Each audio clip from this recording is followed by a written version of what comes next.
Everything you wanted to know about fascism. Put on your seatbelts. Today we're going to get a big dose of what it actually means. Before we do that, though, we have to talk about what they don't want us to talk about: a huge national strike. I doubt if you've heard too much about this if you're plugged into mainstream media. This is from the People's Dispatch. 250 million people 250 million people participate in countrywide strike in India. Despite police repression and the COVID-19 pandemic, workers and farmers and their allies across India participated in the Pan-India strike action against the recent neoliberal reforms pushed through by the Narendra Modi government. On Thursday, November 26th, India witnessed the biggest organized strike in human history. Over 250 million workers and farmers, along with their allies among students, feminists, and civil society groups, participated in the nationwide strike. The strike coincides with India's Constitution Day, which commemorates the adoption of the Constitution in 1949, and comes in the background of an unprecedented attack on workers' rights and farmers' protections by the right-wing government of Prime Minister Narendra Modi. The protest by farmers in states around Delhi continued late into the night on Thursday and early Friday. Thousands of farmers have broken blockade after blockade and are marching to the city. The police have used water cannons on them repeatedly but have failed to break their spirit. They are expected to reach the borders of Delhi on Friday. The strike was organized by a coalition of workers and farmers movements with 10 national trade confederations and the umbrella group All India Kisan Sangharsh Farmers Struggle Coordination Committee, AIKSCC, that consists of over 200 farmers groups across India. Women's rights groups, student unions, and various civil society organizations also participated in the strike. The strike also received support from left parties and several opposition groups. Some of the key demands contained in the 12-point charter put forward by the organizers include withdrawal of a series of laws recently passed by the Modi government repealing key labor and farm price protections, a rollback in the recent disinvestment policies in major government-owned enterprises, implementation of existing welfare schemes for rural workers, and expanding welfare policies to aid the masses affected by the economic fallout of the COVID-19 pandemic. People! This is what we should be doing. Are our masses not affected by the economic fallout of the COVID-19 pandemic? Ding, ding, ding.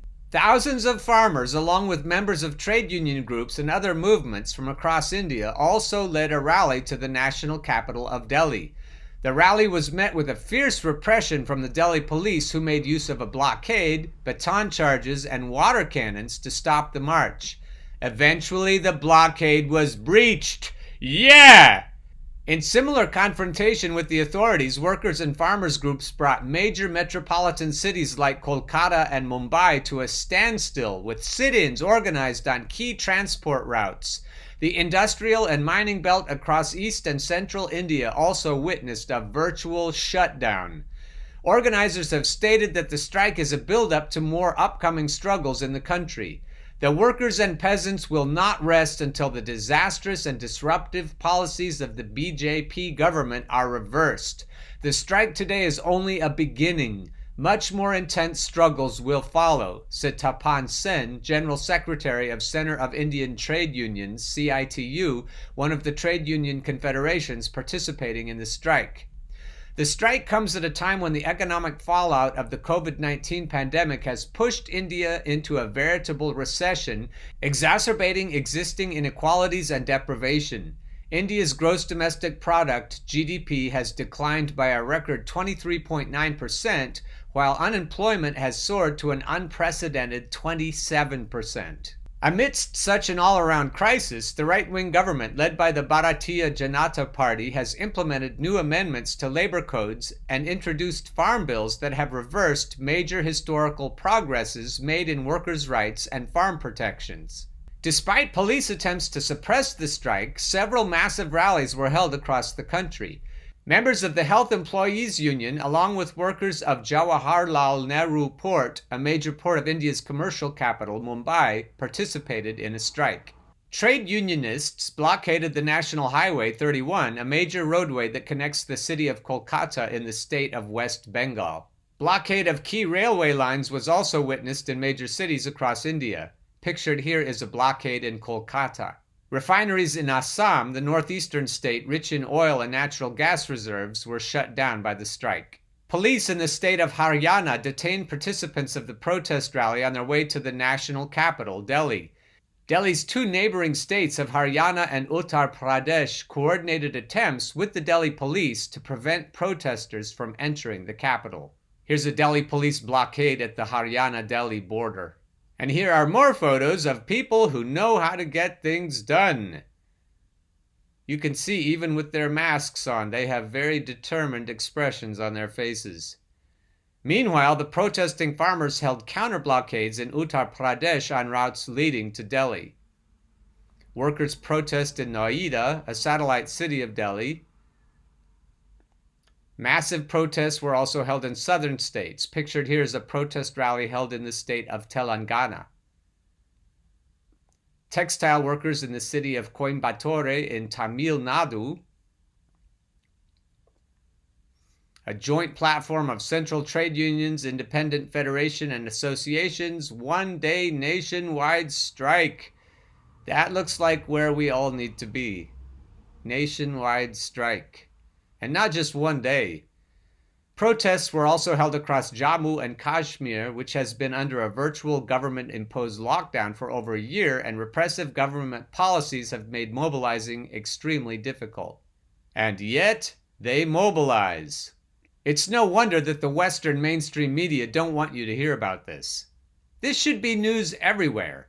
So this next article has been sorely needed. And I don't know if you have time to understand it completely, but if you don't understand it, you're going to get taken advantage of. People throw around certain words and they use them as weapons. Socialism, communism, fascism, capitalism, nationalism, militarism. Do we really know what these words mean? One way to take the punch out of weapon words is to really understand them and then make fun of the people who throw them around without understanding. I would suggest listening to this while you're gardening or driving, but drive carefully, or some other time when you're captive and you just need to learn what's going on in the world.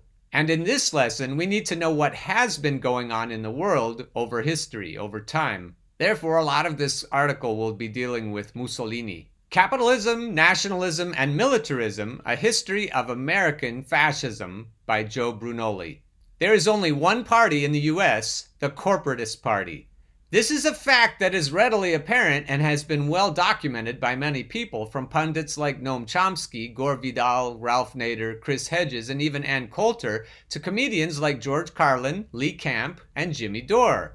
And if we are to be honest, having a government that is run by and for the corporations, a government in which the line between public service and private enterprise is increasingly blurred, a government that represents the perfect marriage between the powers of the state and those of corporations, means, by historical definition, that we have a fascist system of government. The origins of modern fascism. Benito Mussolini is credited with starting modern-day fascism. The word fascism comes from the Italian word fascismo, which in turn derives from the Latin word fasces, or bundle. Fasces is a bound bundle of wooden rods, sometimes including an axe with its blade emerging.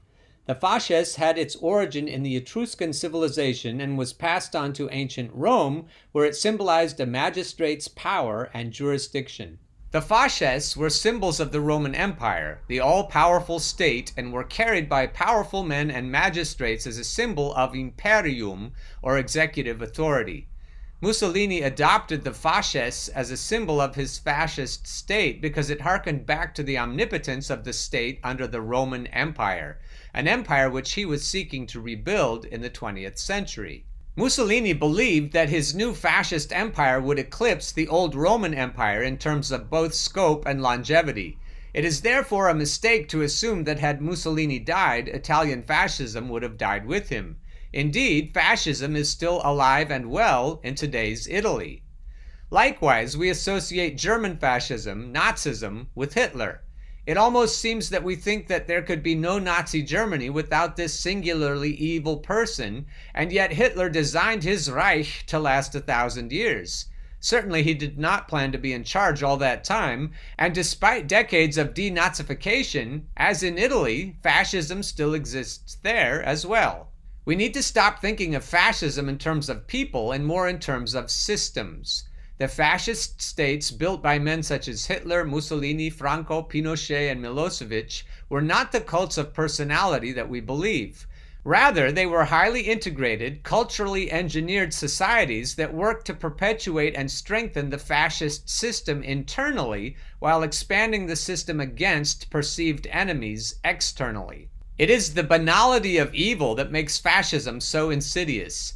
The beating heart of Nazism was not to be found in Hitler's first pumping oratory, but in the dutiful record-keeping performed by thousands of clerks in hundreds of concentration camps all over Europe. In the beginning, although he was obsessed with the grandeur of the Roman Empire, Mussolini invented fascism as a decidedly modern form of government.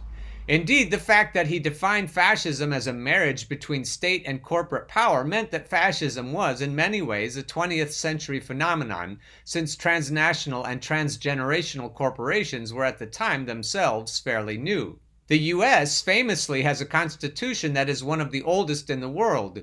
Indeed, the US system of government was conceived and established almost a century before corporations as we know them even came into existence. So how could a fascist system come to be established in 1776? The answer lies more in the underlying big picture philosophy of the fascist project. Yes, Mussolini sought to combine corporate power with state power, but that is only because corporations were the face of capitalism at that time, and they represented the power and wealth of capital in Italy. In this way, we can say that the US system was a fascist one from the start, and that it was designed specifically to serve the interests of capital, and capital was merged with the institutions of government from the very start of the American experiment. Although there were no modern corporations in colonial America, there was capital, lots of it. By 1860, there were 4 million American slaves worth more than $3.5 billion, making them the largest single financial asset in the entire U.S. economy, worth more than all manufacturing and railroads combined. When it came time to draft the U.S. Constitution, almost half of the delegates to the Continental Congress were slave owners, and all of them were white men who were landowners. Mussolini and the framers all opposed the tyranny of the majority. There has been much discussion lately about the Electoral College and how this peculiarly American institution is anti-democratic because it allows the election of presidents who have failed to win the popular vote. The American framers went to great lengths to put in safeguards against majority rule and to protect the power of the slave-holding elite. That's why the Electoral College exists. That's the best reason I've ever heard, other than that we don't want the coastal elites to run everything. It isn't really about the coastal elites as it is about protecting the power of rich people. It's about protecting the power of the rich people who are sprinkled across the entire continent. When defending the current system, conservatives always argue against the tyranny of the majority. The nation, they argue, should not be defined by the will of the largest group. The allocation of senators helps prevent this. The Electoral College does as well. The result of these safeguards, however, is to create a system that is distinctly fascistic. Indeed, Mussolini could have been referencing the US when he wrote the following in his The Doctrine of Fascism. The state is no mere matter of numbers, the sums of the individuals forming the majority. Fascism is therefore opposed to that form of democracy which equates a nation to the majority, lowering it to the level of the largest number. It sounds as though he might have in his lifetime been tempted to call the masses deplorables as well. In short, Mussolini would have felt right at home with those elitist founding fathers who were determined to have a system that did not lower itself to the level of the largest number. Like Mussolini, the founding fathers also emulated Rome. It is fairly common knowledge that the men who created America were huge fans of the Roman Empire. The framers, such as Washington, Franklin, Adams, Jefferson, etc., were well-educated men who had been schooled in the classics. This classical education played a key role in choosing a new political system. The resemblance between the ancient Roman Republic and America's political system is something that is obvious even to the most cursory observer. America's executive branch of president and vice president is similar to the two consuls of Rome. Furthermore, the judicial branch, Supreme Court, and legislative branch, Senate, were directly derived from the ancient Roman model. The imperial presidency of Richard Nixon. Fascism usually coalesces around a strong leader, a figure who embodies the state and the people. Mussolini famously declared, "Un popolo, un duce," one people, one leader. So how could the US government become fascist if we do not have such a powerful dictator, if in fact all three branches of our government are co-equal?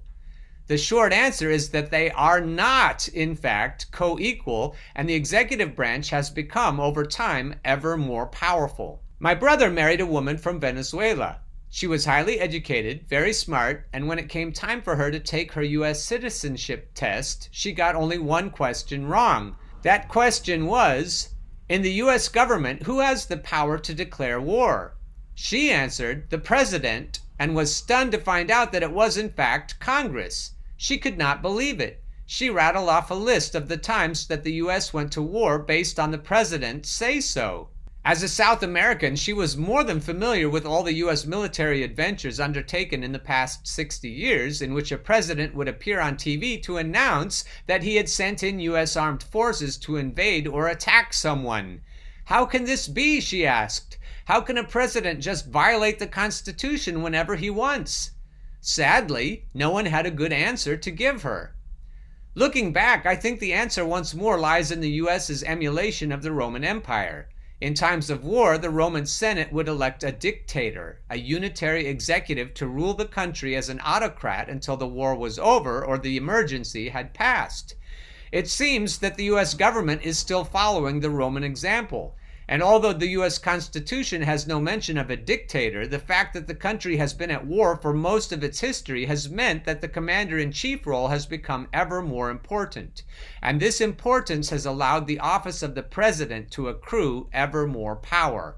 The phrase imperial presidency was first coined by historian Arthur Schlesinger in 1973.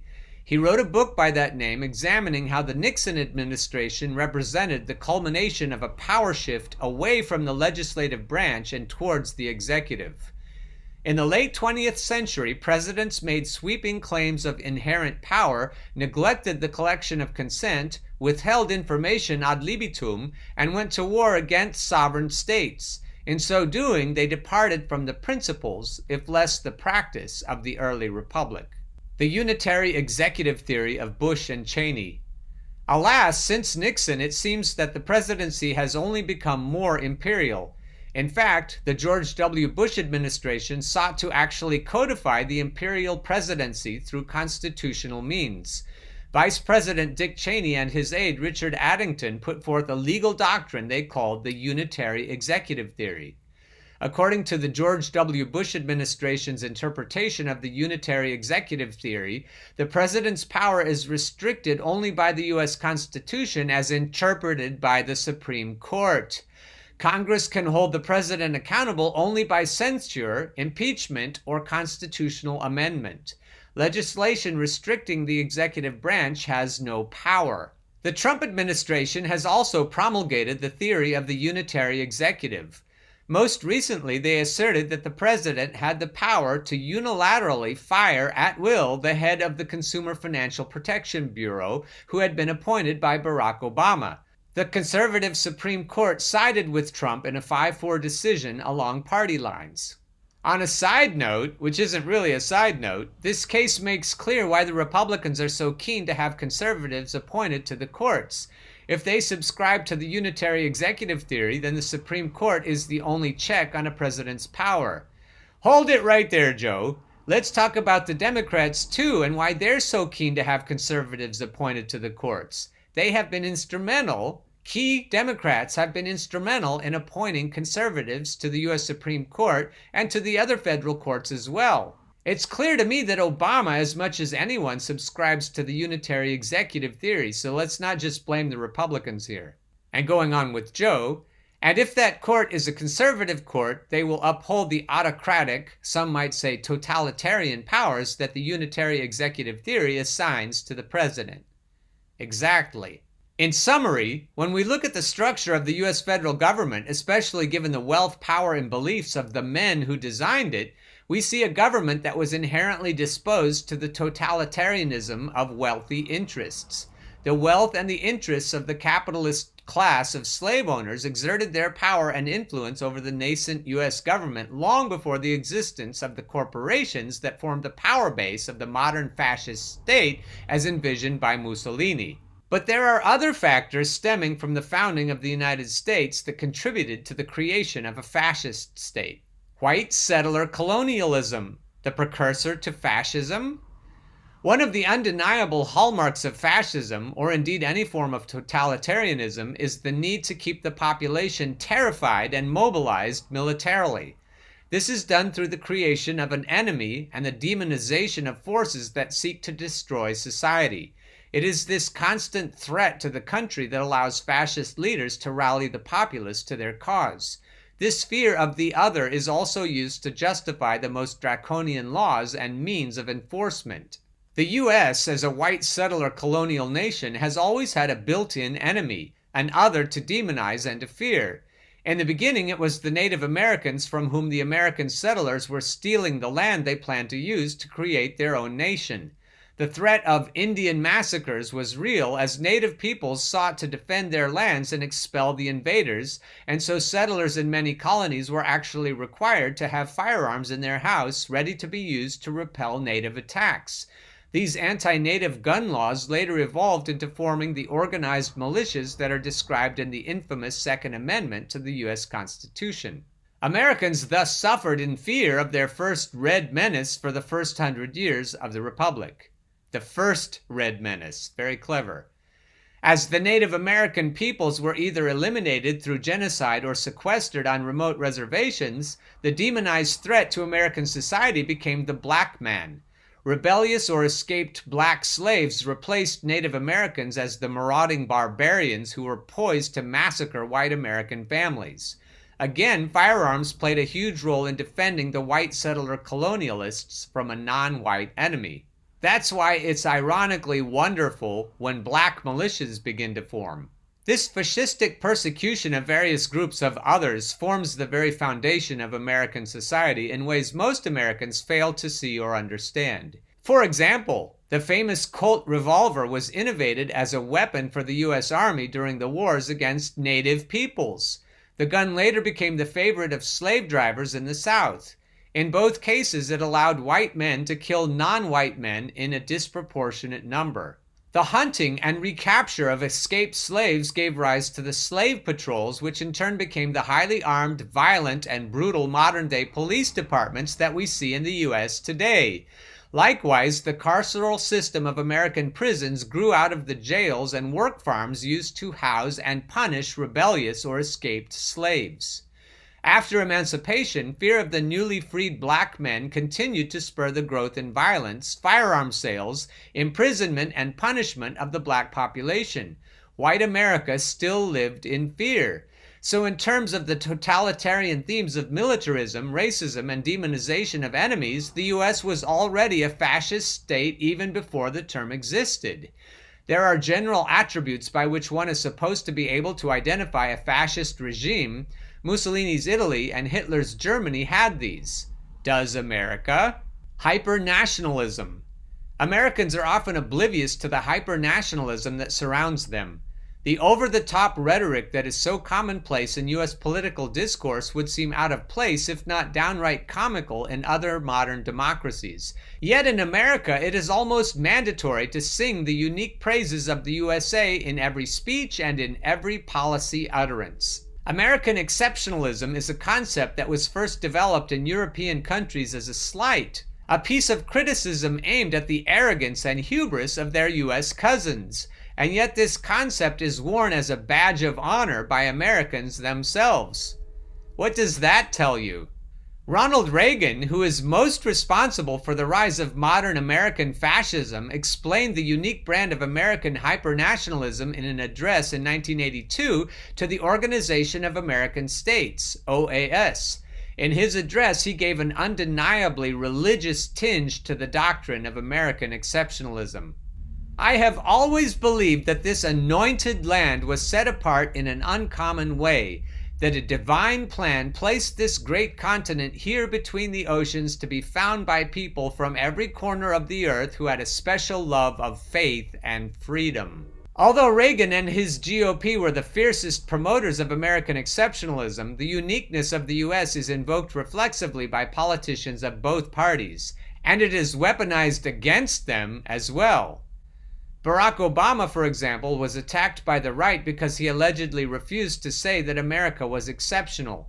This caused Obama to overcompensate, spouting jingoistic pablum like this.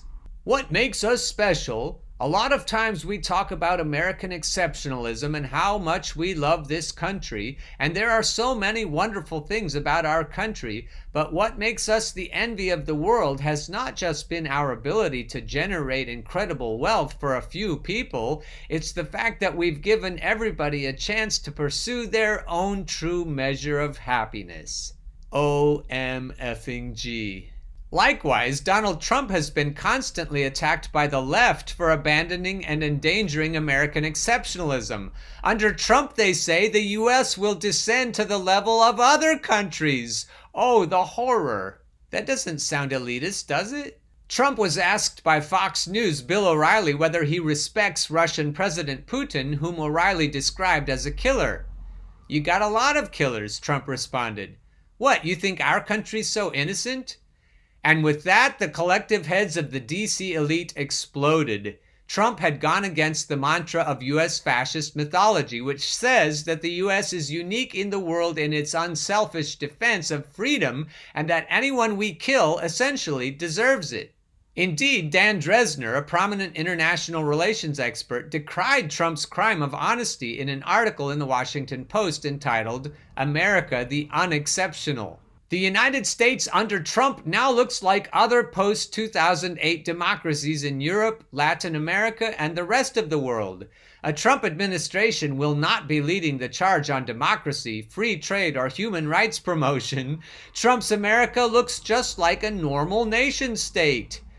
This, more than anything else, is the reason that the U.S. elites in the government and the media want Trump gone. Trump is exposing one of the big lies that enable the maintenance of the fascist American state. The fact that no matter how polluted and squalid, no matter how violent and vain, the USA is a force for good in the world, and Americans, no matter how impoverished or benighted, are simply better than everyone else. I'm tempted to say ding ding ding after every paragraph of this piece. Use of religion and traditional values. Another aspect of fascism is its elevation of religion and tradition. As a movement that defined itself primarily as anti-Bolshevik and anti-socialist, it needed to differentiate itself in every way from its political antithesis. Where socialism was about tearing down old ways of thinking, fascism embraced the old ways.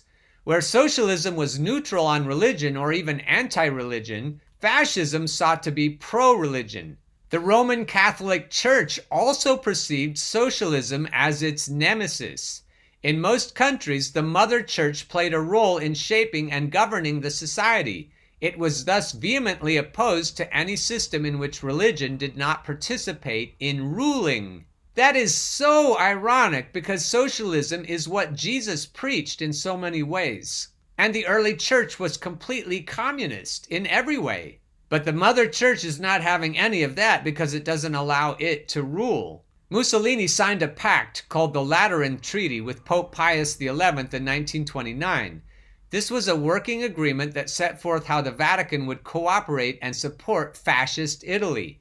Hitler signed a similar agreement called the Concordat in 1933. In fascist Spain under Franco, the Catholic Church was actually virtually a branch of the central government. This position was merited, after all, because when the Spanish Civil War broke out, Pope Pius XI had helped rally the people to help Franco defeat the socialist loyalists. When the people of Spain resisted the fascist takeover, Pius XI spoke out strongly, calling everyone who was not a fascist a Bolshevik, and blessing all those who have taken the difficult and dangerous task to defend and reinstate the honor of God and religion. Religiosity has always been a hallmark of fascism, most importantly because religious faith helps delineate the fascists from the godless Bolsheviks and socialists. That sounds a lot like Chris Matthews. That's where a lot of the red-scaring rhetoric comes in. The US, for example, went to great lengths to emphasize its moral superiority over the USSR by adding God everywhere. In 1954, the U.S. Congress voted to add the phrase, "under God," to the Pledge of Allegiance that is recited by school children every day. This small addition was made at the behest of Reverend George M. Doherty, the pastor of the New York Avenue Presbyterian Church where President Eisenhower worshipped. One day, the Reverend gave a sermon lamenting the fact that God was missing from the pledge. He said, "It could be the pledge of any republic. In fact, I could hear little Muscovites repeat a similar pledge to their hammer and sickle flag in Moscow." And so President Eisenhower pushed Congress to make the change. Not satisfied with just changing the Pledge of Allegiance, Eisenhower and the U.S. Congress set about finding other ways to add God to the public square so that they could further distinguish themselves from the godless Russians. And so in 1956, 2 years after having injected God into the pledge, Eisenhower signed a law that made "In God We Trust" the official motto of the United States. And being true fascist capitalists, the U.S. started printing and minting money with the phrase "In God We Trust" the following year. Surely these changes would have made Franco and Mussolini and Pope Pius XI smile. The overuse of symbolism. When I was growing up in the 1970s, I found it remarkable how the Nazis and fascists used flags and other regalia so profusely. I thought it was silly, garish, and even childish. Yet today we see this in America as well. The overabundant use of flags, whether as backdrops to a podium or spread across an entire football field, are extremely fascist in nature. The obsession with the flag in American life is unique. I am pretty sure the U.S. is the only country where children are forced to pledge allegiance to a flag. The flag pledge was developed by Baptist minister Francis Bellamy and introduced by the National Education Association in 1892. The pledge was designed to inculcate immigrants with patriotic respect and to generate nationalistic pride during the Spanish-American War. Bellamy gave precise guidelines on how the pledge was to be recited. One of these was a straight-armed salute to the flag, sort of like Mussolini in the picture behind my right ear. The straight-armed salute remained the official practice until 1942, when Congress passed the U.S. Flag Code, which officially adopted Bellamy's Pledge of Allegiance, but with the removal of the stiff-arm salute. Enemies had changed since 1892, and it was seen as too closely resembling the fascist salute. Because it was the fascist salute. In addition to forced salutes to the flag, there are constant efforts to make any desecration of the flag illegal. Just go down the street to our Veteran of Foreign Wars and you'll see their mailbox in front where we're supposed to put used U.S. flags so as to not desecrate them. And any U.S. politician who fails to properly salute the flag or who fails to wear a flag pin on their lapel is immediately condemned as being unpatriotic and possibly worse. Hyper-militarism. The unique role that the military plays in American life is plain to see at every American professional football game, where flags and military personnel are paraded out to cheers and solemn praise. One might think that these extreme displays of militaristic jingoism have evolved organically from an innate desire of the American people, but that is not entirely true. In fact, the U.S. military has shaped the development of the sport of American football since the late 1800s. It is not a coincidence that the Army-Navy game has served as a morale booster in wartime and is still one of the most popular football events of the year.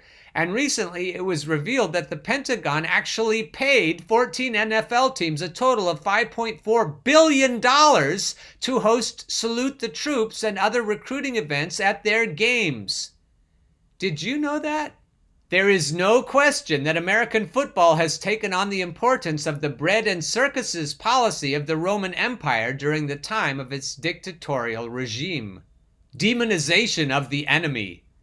Fascism, like most forms of totalitarianism, requires that a threat to the people be identified and demonized. As I mentioned above, for the first part of its history, America had the native people to play that role. Thereafter, it was runaway or rebellious slaves. Then there was the Spanish-American War, followed by World War I and then World War II, wherein America had to defend itself against bloodthirsty hordes abroad and spies and saboteurs at home. Following World War II, the U.S. settled into a Manichaean struggle with their arch nemesis, the USSR. Although the two countries had been allies in the war against Hitler's Germany, the end of World War II meant that there were only two great powers left standing, the USA and the Soviet Union. And with the development of the Russian A-bomb, that struggle expanded to engulf the entire world as each side tried to expand its sphere of influence in every way possible short of nuclear conflict. While the Cold War is best known for the various armed conflicts, rebellions, and civil wars that it caused around the world, perhaps the most important aspect of the Cold War was its impact in domestic U.S. society. With the Axis threat neutralized, the fascist U.S. ruling class had to find another enemy to demonize, and so Americans were subjected to their second Red Menace, the existential threat of the international communist conspiracy. The characterization of socialism and the Russians as deadly threats proved useful also in the suppression of social justice movements. Black leaders from Malcolm X to Martin Luther King Jr. were attacked as communists. People or groups that advocated for equal rights were condemned as useful idiots of the Kremlin.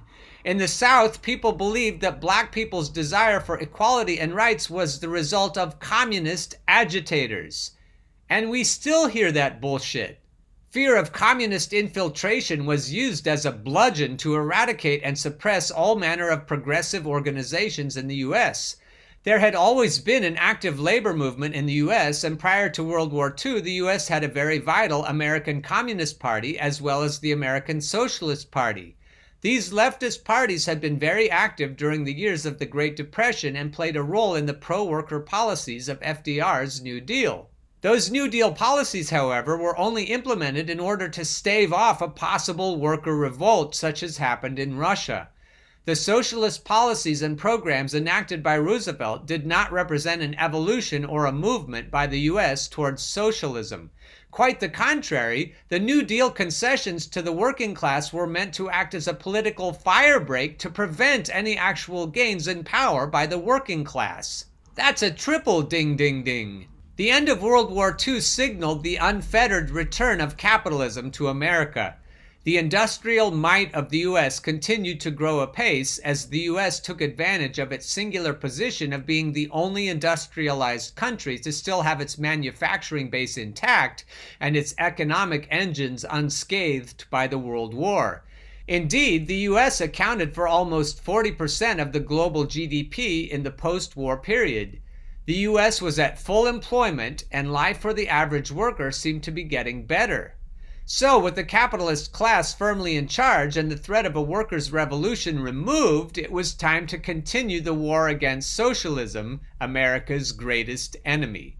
Indeed, if there is one thing that defines and unites all fascist movements, it is the fact that they are rabidly, completely, and fanatically anti-socialist. Fascism is really just militant anti-socialism. I have lived for several years in Italy and Spain, and I have always been impressed by the cavalier manner in which Italians and Spaniards identify themselves as fascists. The word simply does not have the negative connotations that it does in the US. In Italy and Spain, where fascism enjoyed a very widespread popularity, the meaning of fascism is more anodyne. It means more than anything else to oppose socialism and communism. Remember, fascism arose in 1920s Italy, just a few years after the Bolshevik Revolution in Russia. Like Germany, Italy has always had very vibrant and active communist and socialist movements, and fascism developed as a reaction to Bolshevism and the move towards communism. More than anything else, European fascism was a movement to fight socialism. The Spanish Civil War was a bloody example of the true nature of fascism. On one side, there was the Second Spanish Republic, a socialist government that was allied with the USSR. On the other side was Francisco Franco and his fascist phalangists allied with Hitler and Mussolini. The people I know in Europe today who are anti-socialist, pro-military, hyper-nationalistic, religious, and who revere traditional values are relatively happy to call themselves fascist, because that is what they are. But we Americans fought fascism in World War II. We cannot go around saying that we are fascists, so we say we are capitalists. This has never really made any sense. It is simply ridiculous to think that a farmer or a worker who owns no stocks and barely pays their bills every month, in short, someone without 1 cent in capital, would nonetheless proudly call themselves a capitalist. I really think that this is simply due to an aversion to the word fascist. Yes, the American elite have built a fascist state, but we don't call it that. We say we are capitalists, and as Nancy Pelosi famously said, that's just the way it is. And as Elizabeth Warren famously said, I'm a capitalist to my bones. Because of such sloganeering, many Americans believe incorrectly that capitalism is a form of society. It is not. Capitalism has no political or social component. It is purely an economic system. By contrast, fascism is a political and social system, but not an economic one.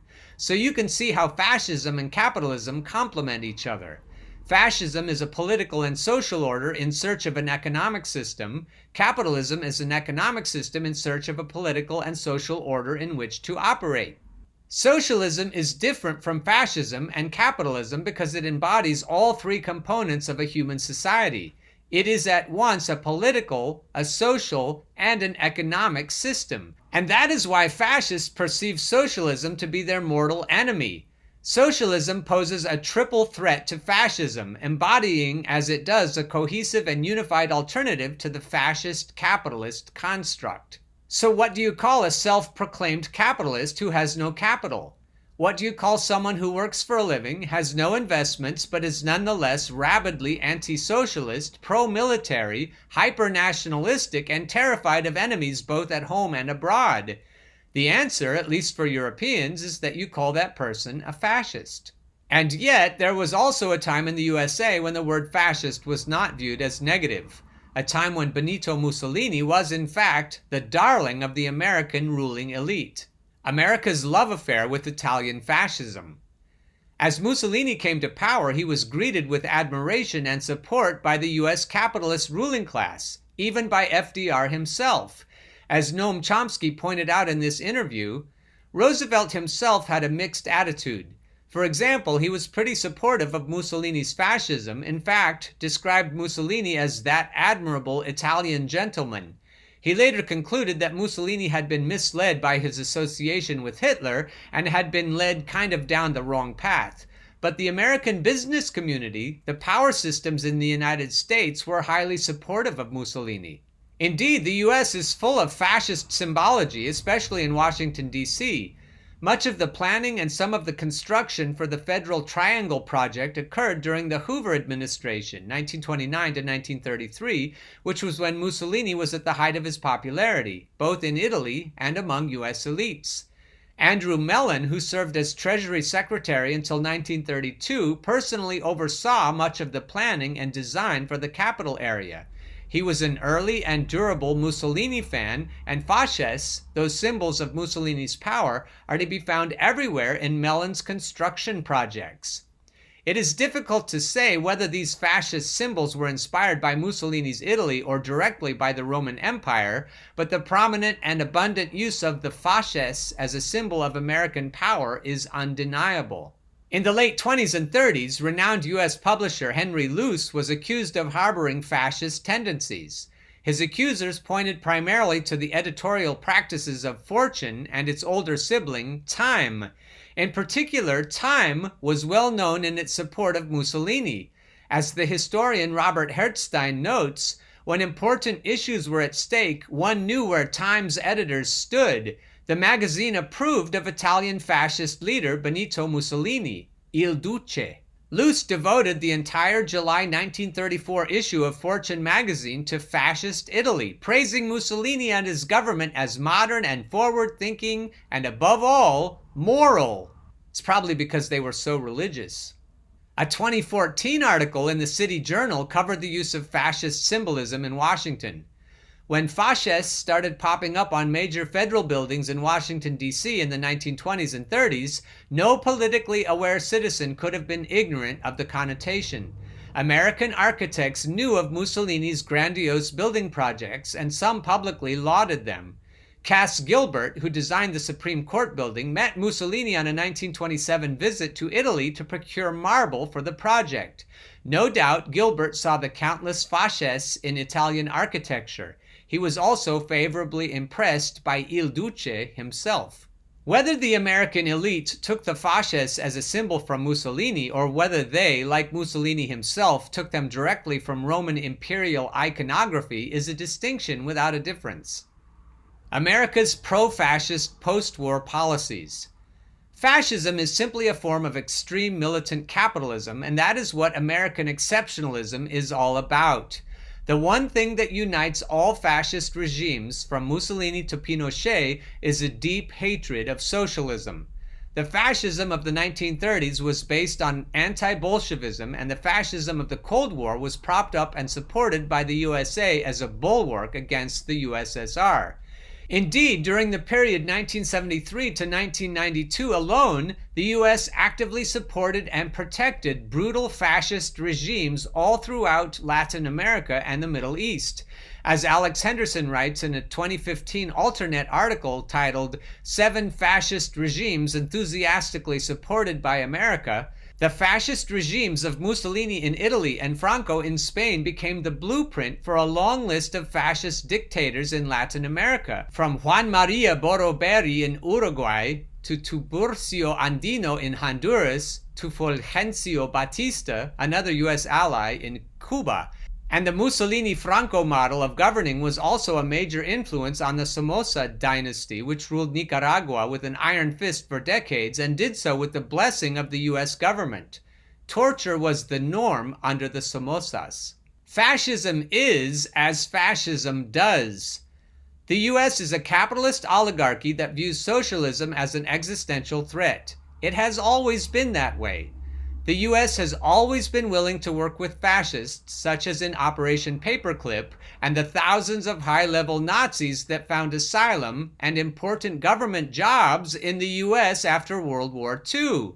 Note to self, I need to remember to include in the information section below the episode that I did on that topic already. What it means to live under fascism, American style. The U.S. is a fascist one-party state. It has a strong authoritarian leader chosen by the oligarchy. Sometimes that leader is a Democrat, sometimes a Republican, but they all have quasi-dictatorial powers and are truly autonomous when it comes to waging war, invading countries, and building and expanding the empire. Oh, we don't call our leader by vulgar names such as Der Führer or Duce. That would be too obvious. No, we prefer to wring our hands and warn about the dangers posed by the imperial presidency and the unitary executive, sonorous euphemisms to describe the startlingly autocratic and fascistic power structure that rules the country. We are outraged and dismayed when we find out that we are bombing countries and killing children in a dozen countries, conducting active military and special ops in 80-plus countries, spending 63% of our tax dollars on a war machine that we don't even need. We live in a society where our own government spies on us through a sophisticated surveillance state that has been built up over 3 different administrations, and yet we are powerless to do anything. Why? Because we live in a country where corporate power has been merged with government authority. This was the very definition of fascism, according to Benito Mussolini. Okay, Joe, that was a great article. Let me offer one more hypothesis about why we don't call our system fascism.